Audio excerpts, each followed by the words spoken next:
Bienvenido de nuevo a Misterios de Casa. Esta vez vamos a viajar a través del tiempo. Nos vamos a ir a una época que ha sido muy importante en la historia de Inglaterra. Es la época victoriana, hasta que falleció la reina Victoria en 1901. Estuvo durante una serie de años que fue denominado en aquel tiempo como el siglo de oro del Imperio Británico. Pero no todo eran luces, había mucha oscuridad, había muchas historias realmente siniestras y tenebrosas, especialmente en el Londres victoriano. Y de ello vamos a tratar, los crímenes del Londres victoriano. Para ello hemos conseguido un invitado muy especial, que es Gabriel Pombo. Bienvenido con nosotros. Bueno, muchísimas gracias por la invitación, por estar acá. Me siento sumamente complacido de tu invitación, querido Ángel Beitía, y también de estar con la audiencia de Misterios de Casa, de Alfafa de Valencia, esperando ser de alguna utilidad y poder aportar un pequeño granito de arena para aquellos que quieran conocer sobre el Londres victoriano y sus crímenes. Un placer contar contigo. Pero bueno, hay que decirlo, es un especialista, has estudiado mucho sobre la vida de Jack el Destripador, ¿no? Pero antes de adentrarnos en ese personaje tan mítico, pero ¿cómo era ese Londres victoriano? ¿Cómo se vivía en aquella época? Bueno, Londres victoriano, estamos hablando en lo que se llama el victorianismo tardío, la tercera de las etapas del victorianismo, que datan del reinado de la reina Victoria, ¿verdad? Desde el año 1831 hasta, 37 hasta su fallecimiento en 1901. Bueno, este sería el último tramo, como ya dije, llamado victorianismo tardío, porque los crímenes de Jack el Destripador se suceden en el año 1888, todos ellos en un lapso de tiempo muy breve. Y para contestar tu pregunta, Londres obviamente era la capital del gran imperio británico. Estamos en la etapa terminal de esa gran revolución industrial. Por lo tanto, era el epicentro de toda la cultura europea y del punto de vista comercial e industrial era sin duda la gran urbe de aquel entonces. Sin embargo, tenía luces y sombras. Y a grandes rasgos lo podíamos dividir en el este de Londres, donde estaba la zona más paupérrima, más desatrapada, y el oeste de Londres, o el West End, donde se aglutinaba la clase alta y las clases medias más pujantes de Inglaterra. Bueno, los crímenes que se suceden en este periodo que yo he estudiado se dan, repito, en 1888, y se concretan específicamente en un muy pequeño distrito llamado Whitechapel en el año 1888, en el denominado Otoño del Terror de 1888. Increíble la historia que era Londres, se vivía de una manera muy diferente al resto de las ciudades. Pero algo que había influido mucho en la historia fue la revolución industrial que hubo ahí en Londres, atrajo más personas de fuera, aumentaron la población, y ello facilitó también el nacimiento de algunos barrios que a la larga también fueron conflictivos, especialmente en barrios conocidos como Whitechapel, donde fue el núcleo de los crímenes de Jack el Destripador. Pero bueno, ¿qué se sabe de Jack el Destripador? ¿Qué hay ahora mismo sobre las últimas noticias frescas, por decirlo así? Mira, el misterio de Jack el Destripador precisamente es eso, es un misterio insondable, imposible de solucionar, y aunque cada año surge alguna supuesta noticia sensacional, donde algún nuevo autor intenta revelar, presentando sus hipótesis, lo más que puede agregarse a este icónico caso criminal son datos muy menores, ¿verdad? Por ejemplo, datos sobre una fotografía que se encuentre de una víctima. Ejemplo, Annie Chapman es una de las 5 víctimas canónicas o tradicionales del asesino Jack el Destripador. Y bueno, años atrás, hace más de una década, se encontró una foto de ella en vida, lo cual es una rareza porque las restantes víctimas solamente tenemos sus fotos mortuorias. Lo pongo como ejemplo, pero nada excepcional va a surgir, por más que cada tanto algún autor, por motivos mediáticos, sensacionalistas, pretenda haber dado con la solución y encontrado la identidad con pruebas fehacientes de cuál fue ese anónimo asesino. Sí, Gabriel, ¿por qué no se atrae tanto ese caso? ¿Por qué es tan llamativo? Nos gusta el mundo de la criminología, siempre nos gusta como coger como referente el estudio del crimen. Y precisamente porque se dieron sus crímenes en un momento donde había un auge de la prensa sensacionalista que llevó a los primeros planos de los rotativos británicos este caso, porque se le fueron adosando una serie de hechos espectaculares y también por muchas falsedades que lo fueron agigantando y él mismo ha ingresado en el inconsciente colectivo como el caso paradigmático, emblemático del Londres victoriano. Y bueno, todo el mundo pretende sacar una tajada de este caso. O sea, al día de hoy hay tours guiados. La zona de Whitechapel realmente tiene una eclosión turística gracias a la rememoración de los crímenes de Jack el Destripador. Y bueno, básicamente ha sido eso. Ha habido un tinte comercial que es el que ha impulsado un misterio y un tema que en definitiva sería un caso criminal más. Hoy en día, si comparamos los asesinatos de Jack el Destripador, que, repito, no fueron más que 5, sería algo pálido ante los asesinos en serie del siglo XX y el siglo XXI, que tienen en su haber decenas y hasta centenares de víctimas. Bueno, no ha sido la cantidad de las víctimas cobradas por este anónimo asesino, sino otros factores comerciales, y un factor fundamental es el desconocimiento de su identidad, el que siempre será un misterio insondable. Bueno, porque obviamente si se hubiera capturado y se hubiera desenmascarado la identidad de este criminal, bueno, hubiera caído todo este tinglado que se ha montado con el tiempo y que se ha basado en el misterio, en esa duda perpetua que se da la identidad de Jack el Destripador. Y esas víctimas llamadas canónicas eran todas prostitutas. ¿Eso era una casualidad? ¿Estaba bien pensado por parte de Jack el Destripador? ¿Tenía, digamos, alguna obsesión, una venganza? Mira, todos los datos apuntan a que las víctimas se dedicaban a la prostitución. Claro, era una prostitución de muy bajo nivel, porque se trataba de mujeres que habían sido muy golpeadas por la vida. La mayoría de las víctimas eran mujeres de más de 40 años, que pongámonos en el contexto de aquella época y en el miserable barrio en el cual malvivían. Por lo tanto, eran mujeres que estaban muy carenciadas, muy venidas a menos. Y no necesariamente eran prostitutas profesionales, eran pobres mujeres que la necesidad económica las había obligado a ejercer el meretricio. Es más, hoy en día se ha investigado profundamente la juventud de alguna de ellas. Por ejemplo, la primera víctima canónica, llamada Polly Nichols, bueno, tenía un pasar de clase media, estaba casada con un cochero de la Casa Real, o sea, clase media casi tirando alta, podemos decir. Había tenido una buena vida hasta que se separa de su esposo y se empieza a tener una vida más licenciosa, el alcoholismo, que era un gran problema en la época victoriana, afectó a casi todas estas mujeres. Todas ellas eran alcohólicas, por lo cual se habían ido degradando. Y bueno, a tu pregunta si eran prostitutas, bueno, técnicamente tenemos que decir que sí, se ejercían la prostitución en forma muy mezquina, digamos en los recovecos, al aire libre, en condiciones infrahumanas y atendiendo a todo tipo de clientes, porque la necesidad extrema las llevaba a ello.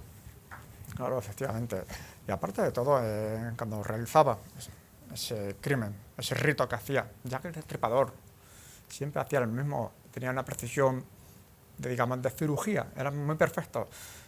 ¿Qué significaba eso? ¿Era un experto? ¿Se veía que había sido algún tipo de médico? ¿Era un estudiante de medicina? Bueno, el mito popular y lo que libros posteriores, incluso el teatro, el cine y distintas obras nos han presentado, es que Jack el Destripador tenía conocimientos médicos avanzados, que era un médico, un cirujano, alguien con precisión quirúrgica. Sin embargo, si estudiamos las autopsias, si nos atenemos a las opiniones de médicos forenses como el doctor Thomas Bond, el doctor Buster Phillips, en sus informes necrológicos, bueno, evidentemente no era un médico, no era alguien con una sapiencia quirúrgica, pero sí tenía algunos conocimientos básicos de cómo realizar los cortes, las mutilaciones, o sea, algunos lo han considerado que podía haber sido, no necesariamente, claro, pero haber tenido conocimientos básicos propios de un carnicero, de un desollador de animales. O sea, sabía dónde estaban las articulaciones del cuerpo, sabía dónde estaba la vena yugular, por ejemplo, porque algo típico de sus ataques era el ataque sobre esa vena con 2 cortes firmes en el cuello de la víctima, de izquierda a derecha, y después se dedicaba a lo que le ha dado su macabro mote de Jack el Destripador, pues algo tiene ese mote, porque evisceraba a las víctimas y llevaba a modo de souvenir parte de sus órganos internos. Interesante reflexión que estás haciendo, un estudio muy exhaustivo. Y te voy a decir una cosa. Envió un riñón a la comisaría, ¿no? Con una carta. ¿Eso es auténtico? Bueno, hay más de 200 cartas guardadas dedicadas al caso, atribuidas al asesino Jack el Destripador, en el Museo de Scotland Yard, muchas de ellas, otras en los registros británicos, pero la mayoría de los especialistas en el tema consideran de que esas cartas eran prácticamente todas falsas o apócrifas, que habían sido invención de bromistas o de personas que evidentemente no tenían nada que ver con el asesino, que incluso podrían haber sido enviadas esas cartas a periódicos por motivos económicos, para difundir determinados periódicos, pero solamente hay una misiva que guarda trazas de que podía haber sido obra del verdadero criminal. Es la llamada From Hell, o sea, desde el infierno, que es una carta, una misiva muy burdamente escrita, con una caligrafía pésima, y que fue dirigida al señor George Lax, que era el presidente del Comité de Vigilancia de Whitechapel, una especie de ONG de la época victoriana creada por comerciantes de la zona en procura de ayudar a la policía, que se veía desbordada y que no podía frenar los crímenes de este asesino.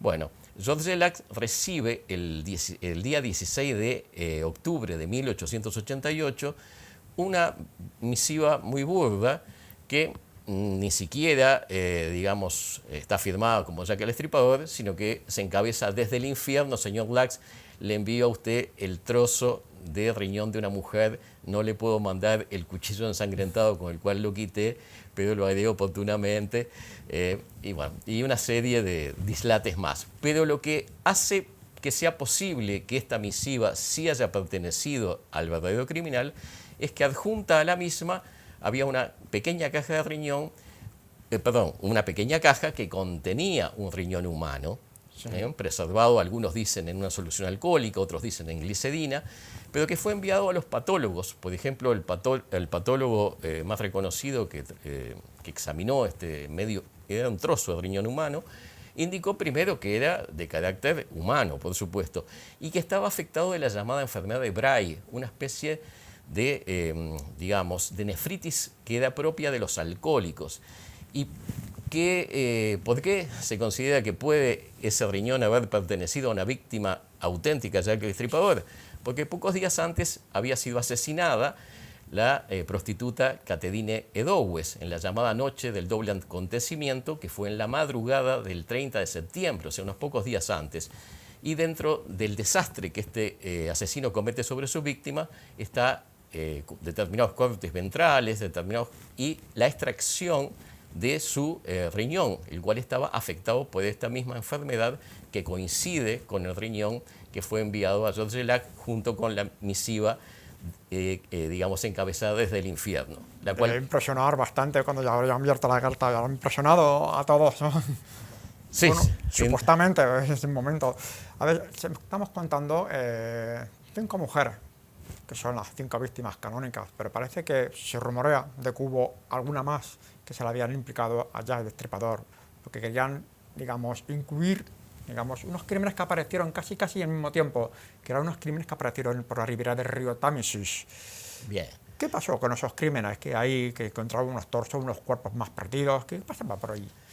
Bueno, lo que acabas de mencionar, Ángel, es algo extraordinario en materia criminológica, pero no es que haya una coincidencia temporal exacta, sino que estos crímenes, estos indudables trozos humanos que estaban apareciendo, como bien dices, en las riberas del Támesis y en otras zonas, digamos, partes del mismo cadáver, estaban colocadas en forma cuasi ritual, digamos. Algunas aparecían a orillas del río Támesis, pero otras aparecían en localidades aledañas al río Támesis, digamos. Y esto se estaba dando, esta sucesión, esta retahíla de crímenes macabros, desde el año 1873.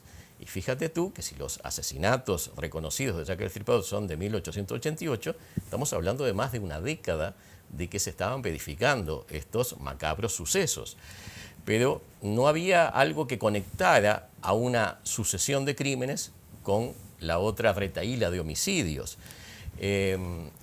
Pero sí se da la coincidencia que durante el brevísimo periodo, durante ese muy estrecho lapso donde se cometen los crímenes reconocidos de Jack el Destripador, que van desde el 31 de agosto de 1888, siempre en ese otoño sangriento de 1888, hasta el 9 de noviembre del mismo año, o sea, estamos hablando de un brevísimo lapso de 2 meses y medio nada más.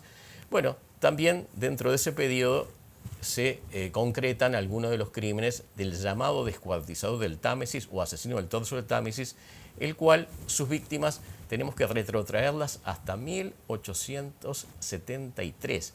E incluso después que cesan, que para la historia criminológica ya no hay más crímenes de Jack el Destripador, sí se siguen verificando asesinatos que son atribuibles al asesino del torso del Támesis o descuartizador del Támesis. Una cantidad de cosas que nos vamos a contar. Al final, entonces, no podemos vincularlo con el caso de Jack el Destripador, para tu opinión. Todos los indicios, todas las pruebas apuntan a que se trata de dos asesinos diferentes o grupos de asesinos. Y estoy haciendo la precisión de grupos de asesinos, sobre todo en el caso del llamado asesino del torso del Támesis o descuartizador del Támesis, porque a mi criterio y conforme a mis modestos estudios, no puede haber duda que en este último caso que se asigna globalmente a un solo criminal, en realidad había un equipo atrás que era el que consumaba los crímenes. ¿Por qué? Bueno, en parte porque, como tú mencionaste al principio, ¿a qué se debe el mote de asesino del torso de Támesis? Bueno, porque la mayoría de los trozos humanos eran encontrados a orillas, en los márgenes del Támesis, arrastrados por las aguas, y habían sido echados en las aguas del Támesis a una profundidad tal que no podía ser que un individuo particular, con un bolsón, por ejemplo, acarreara esos trozos y los arrojara a la orilla. No, venían por la marea y por lo tanto tendrían que haber sido arrojados necesariamente por una barcaza o un barco de un calado importante. Y si tenemos un barco, tenemos a más de un criminal, tenemos a un equipo que actuó. Además que se tratan de crímenes mucho más, si cabe la palabra, inteligentemente ejecutados que los de Jack el Destripador, donde sí, muy probablemente se tratará de un lobo solitario o de un asesino individual. ¿Crees que trabajó solo Jack el Destripador? La opinión generalizada es esa. Sin embargo, hay algunos hechos que... Porque, vamos, por la forma que están hechos los crímenes, debería de tener una persona que le estuviera cubriendo las espaldas para informarle cualquier cosita, cualquier movimiento. La pregunta me da pie para señalar esto, que si bien la mayoría de los expertos en el caso entienden, como dije anteriormente, que se trataba de un único asesino, de un único ejecutor o lobo solitario, bueno, hay algunos elementos que se suceden concretamente en un par de sus crímenes que hacen dudar, que fundamentarían la presencia de por lo menos un cómplice que hizo, como vulgarmente se dice, las veces de campana para avisarle de la eventual posibilidad de que hubiera testigos y que, por lo tanto, el ejecutor se apurara al cometer el crimen o saliera huyendo más rápidamente. Básicamente se da en la que mencioné antes, llamada la noche del doble acontecimiento. ¿Por qué tiene ese nombre o ese mote criminal? Bueno, porque como cosa muy extraordinaria en la criminología, se suceden dos crímenes separados por un lapso temporal muy breve, de menos de 45 minutos. Y el primero de ellos es cometido contra una prostituta sueca llamada Elisabeth Stray, la cual es la única víctima que no sufre evisceraciones, sino que se le corta el cuello, y probablemente el asesino no tuvo tiempo, porque incluso, según cuenta la la historia y el anecdotario de estos crímenes, un individuo, un judío llamado Luis Diezmuch, pasaba con un carro arrastrado por su caballo, y de alguna manera asusta al criminal, aunque no lo puede ver, y el criminal tiene que huir y no puede terminar su obra macabra, que era la evisceración y la extirpación de órganos. Pero sí hubo testigos que incluso declararon ante periódicos de la época de que en las cercanías de donde estaba siendo agredida esta mujer había otra persona que incluso amedrenta a uno de los testigos y extrae de sus ropas un cuchillo para hacer que el testigo huya de la zona y no moleste al asesino. Claro. O sea que tenemos por lo menos uno de los crímenes donde habría una gran posibilidad de que hubiera dos individuos actuando en forma mancomunada y en complicidad en los asesinatos de Jack el Destripador. Increíble, la historia, digamos, es una de las historias más fascinantes del mundo de la criminología, sobre todo porque no se ha resuelto en el caso, no sabemos quién ha sido. Han salido muchísimos nombres. ¿Dónde crees que pudo estar, digamos, el fallo, el error que se pudo? Son muchas cosas, claro.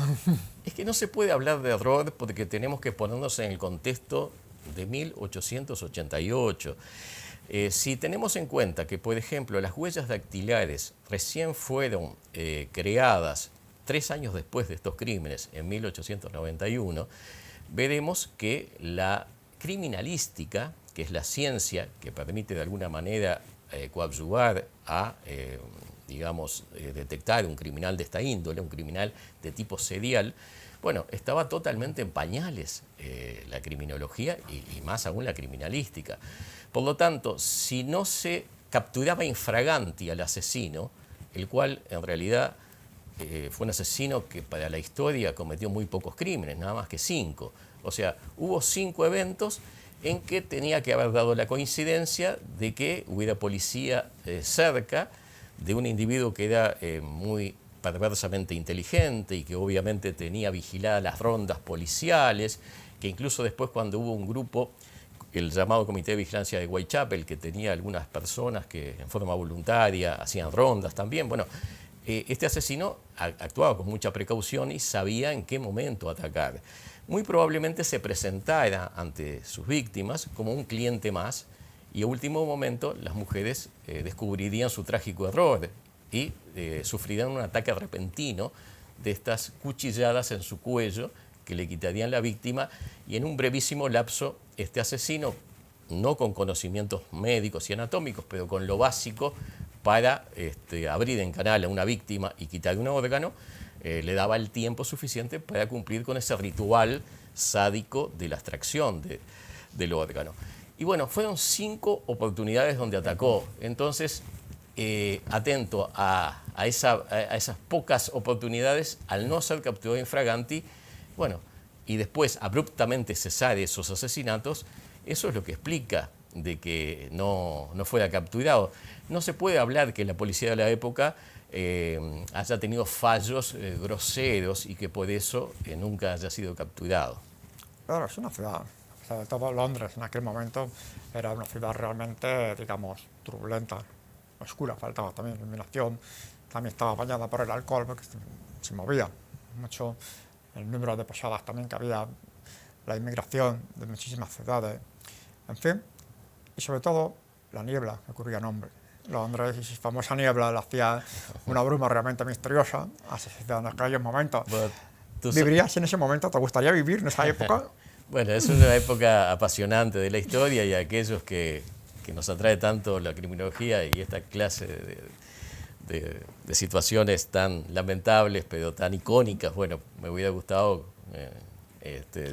participar y tratar de capturar al asesino, pero si hubiera sido un detective de la época hubiera tenido los mismos problemas y dificultades, o sea, hubiera estado atrapado en el tiempo y probablemente hubiera sido incapaz de capturar a este criminal icónico que ha pasado en la historia por estas perversidades, pero que en realidad, para terminar con tu pregunta, no se le puede achacar al Scotland Yard, ¿verdad?, que es el mote criminal que tiene la policía británica. haber actuado mal, y mucho menos una complicidad o connivencia, como algunas obras mediáticas y sensacionalistas le han atribuido. No pasó así, simplemente fueron fallos y desgraciadamente no pudieron capturar a un criminal muy avanzado en su perversa inteligencia, muy avanzado en el tiempo. Bueno, pues para todos los, digamos, televidentes, los que quieran informarse un poquito más, conocer el trabajo que ha hecho Gabriel Pondo, tendremos La leyenda continúa, de Jack Destripador también, una novela, El animal más peligroso, que también está inspirado en los crímenes del Támesis. Sí.